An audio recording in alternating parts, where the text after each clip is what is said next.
भारत के प्रधानमंत्री संघाई cooperation organisation meeting में चाइना जाने की तैयारी में हैं। 7 सालों के बाद 2018 के बाद का यह पहला विजिट होगा।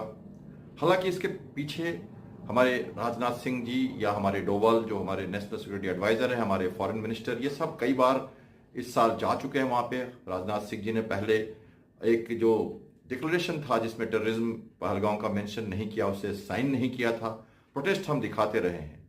गलवान के बाद ये पहली बार जब मिलेंगे प्रधानमंत्री तो कई सारी बातें होंगी। ट्रेड और सिक्योरिटी कॉपरेशन, एलएसी के ऊपर बातें, ये सब जरूरी है कि होनी है। और चाइना और भारत की जो नीति रही है उसमें लगातार हम एक दूसरे के संघर्ष में रहे हैं। पहलगांव और इंडो पाक जो सिचुएशन बनी, सिंदूर, ये भी एक मामला है जिसे देखना पड़ेगा।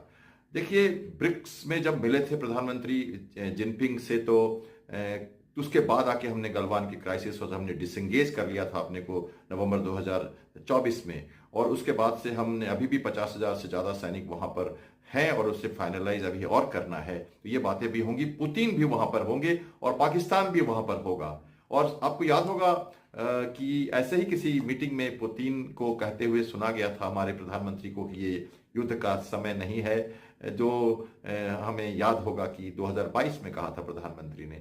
तो ऐसी भी बातें वहां निकल कर आएंगी जहां पर रीजनल स्टेबिलिटी, टेररिज्म के ऊपर पूरी बात इस बार होने वाली है। क्योंकि जब से टीआरएफ को अमेरिका ने बैन किया है, जो प्रॉक्सी है पाकिस्तान का टेररिस्ट ऑर्गेनाइजेशन, तो उसको बैन किया है, तो चाइना ने भी उसके ऊपर एक कड़ा संदेश दिया है कि वो स्ट्रॉन्ग कंडेम करता है अप्रैल 22 के टेररिस्ट अटैक को।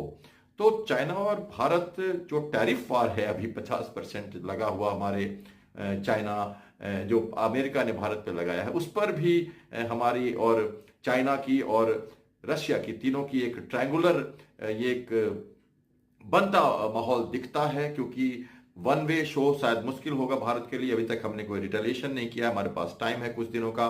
भारत एक संबंध की नीति से, मल्टीपोलर संबंध की नीति से चलता है, तो उसे अमेरिका को भी देखना है। और रशिया उसका स्ट्रेटेजिक पार्टनर है। नए बनते रिश्तों के साथ एससीओ में भारत के प्रधानमंत्री चाइना से क्या हासिल कर पाते हैं और चाइना कितना हाथ आगे बढ़ाता है। चाइना की नीति हमेशा डबल रही है, हमें उसे हमें हमेशा से हमें शंका की दृष्टि से देखते हैं उन्हें। तो ये सब हमें समझना पड़ेगा।